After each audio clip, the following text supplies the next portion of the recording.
نحمدہ ونصلی علی رسولہ الکریم اما بعد فاعوذ باللہ من الشیطان الرجیم بسم اللہ الرحمن الرحیم۔ محترم ناظرین السلام علیکم ورحمۃ اللہ وبرکاتہ۔ آج ہم انشاءاللہ بات کریں گے تسبیح و تحمید کے فضائل پر۔ اللہ تعالیٰ کے ہاں محبوب ترین امام مسلم نے حضرت ابو ذر رضی اللہ تعالیٰ عنہ سے روایت نقل کی ہے۔ انہوں نے بیان کیا، رسول اللہ صلی اللہ علیہ وسلم نے فرمایا، کیا میں تمہیں اللہ تعالیٰ کے ہاں محبوب ترین کلام کی خبر نہ دوں؟ میں نے عرض کیا، یا رسول اللہ صلی اللہ علیہ وسلم، مجھے اللہ تعالیٰ کے نزدیک عزیز ترین کلام کے بارے میں بتلائیے۔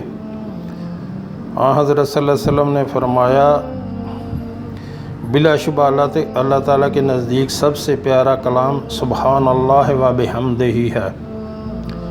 سبحان اللہ و بحمدہ، اس کے بارے میں کہا جاتا ہے کہ انہی کلمات کی وجہ سے لوگوں کو رزق دیا جاتا ہے۔ اللہ اکبر، کتنی بڑی فضیلت ہے ان کلمات کی، اور زبان پہ کتنے ہلکے بھی ہیں، کتنی آسانی سے بندہ بول لیتا ہے اور کتنی آسانی سے یاد کر لیتا ہے۔ سبحان اللہ و بحمدہ، راہ حق میں خرچ کردہ سونے کے پہاڑ سے بھی اللہ تعالیٰ کو زیادہ پیارا ہے۔ اللہ کے راستے میں اگر آپ سونے کا پہاڑ خرچ کریں تو اس سے بھی زیادہ اس کی فضیلت ہے کہ بندہ ایک بار کہے سبحان اللہ و بحمدہ۔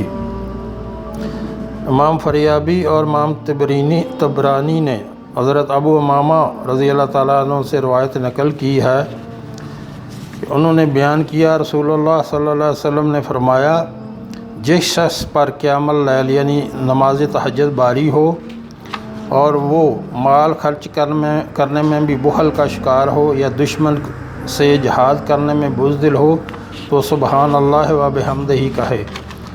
یعنی جس بندے کا اللہ کی راہ میں مال خرچ کرنے کو دل نہ کرتا ہو اور رات کو اٹھ کے نماز تہجد پڑھنے میں بھی سستی ہو، اس کو نہ اٹھا جاتا ہو، اور جہاد میں شریک ہونے سے بھی وہ ڈرتا ہو، تو اس کے لیے یہ بہتر ہے کہ وہ سبحان اللہ و بحمدہ کہا کرے۔ یعنی کتنی بڑی اس کی اللہ اکبر فضیلت ہے کہ سونے کا پہاڑ خرچ کرنے سے بہتر ہے بندہ ایک بار جو ہے وہ سبحان اللہ و بحمدہ کہے۔ اور جو بندہ رات کو نماز تہجد میں اٹھنے میں سستی کرتا ہے، اس کو چاہیے کہ وہ یہ پڑھا کرے، اور اللہ کے راستے میں مال خرچ کرنے میں جو بخل سے کام لیتا ہے وہ اس کو چاہیے کہ یہ پڑھا کرے۔ اللہ تعالیٰ کو اپنی راہ میں خرچ کیے جانے والے سونے کے پہاڑ سے بھی زیادہ یہ پیارے ہیں یہ کلمات۔ آسمانوں اور زمین کا درمیانی خلا پر کرنا۔ امام مسلم نے حضرت ابو مالک اشعری سے روایت کی ہے، انہوں نے بیان کیا، رسول اللہ صلی اللہ علیہ وآلہ وسلم نے فرمایا، سبحان اللہ والحمد للہ آسمان اور زمین کا درمیانی خلا پر کر دیتے ہیں۔ یعنی زمین سے لے کے آسمان تک جتنا یہ خلا ہے، یہ سبحان اللہ والحمد للہ کہنے سے یہ پورا ہو جاتا ہے۔ یعنی بندے کو اتنا اللہ نوازتا ہے، اتنی نیکیاں اللہ کو بندے کو دیتا ہے کہ یہ زمین سے لے کے آسمان تک اس کا خلا جو ہے یہ پورا ہو جاتا ہے۔ اور انہی کلمات کی وجہ سے انسانوں کو رزق دیا جاتا ہے، پوری مخلوق کو انہی کلمات کی وجہ سے رزق دیا جاتا ہے۔ صرف انسانوں کی بات نہیں ہے، انسانوں کے علاوہ جتنی مخلوق ہے اللہ تعالیٰ کی، ان کلمات کی وجہ سے ان کو رزق دیا جاتا ہے۔ سبحان اللہ و بحمدہ۔ امام احمد نے حضرت عبداللہ بن عمر کے حوالے سے رسول اللہ صلی اللہ علیہ وسلم سے روایت نقل کی ہے، حضرت صلی اللہ علیہ وآلہ وسلم نے فرمایا،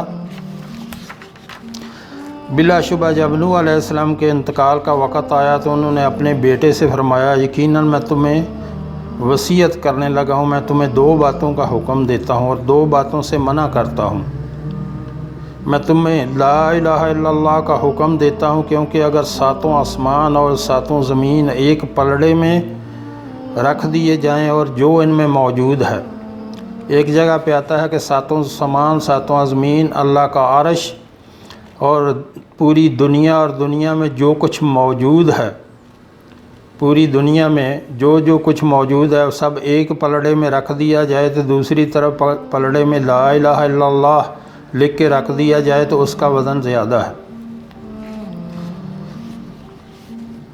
حکم دیتا ہوں، کیونکہ یہ اگر ساتوں آسمان اور ساتوں زمینیں ایک پلڑے میں اور لا الہ الا اللہ دوسرے پلڑے میں رکھا جائے تو یہ ان کے مقابلے میں بھاری ہوگا، اور اگر ساتوں آسمان اور ساتوں زمینیں مکمل طور پر ایک بند حلقہ میں ہوں تو لا الہ الا اللہ ان کے ٹکڑے کر دے گا۔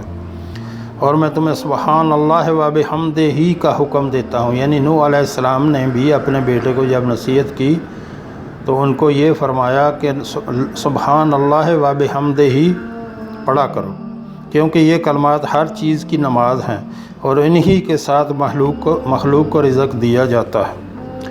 اور میں تمہیں شرک اور تکبر سے منع کرتا ہوں۔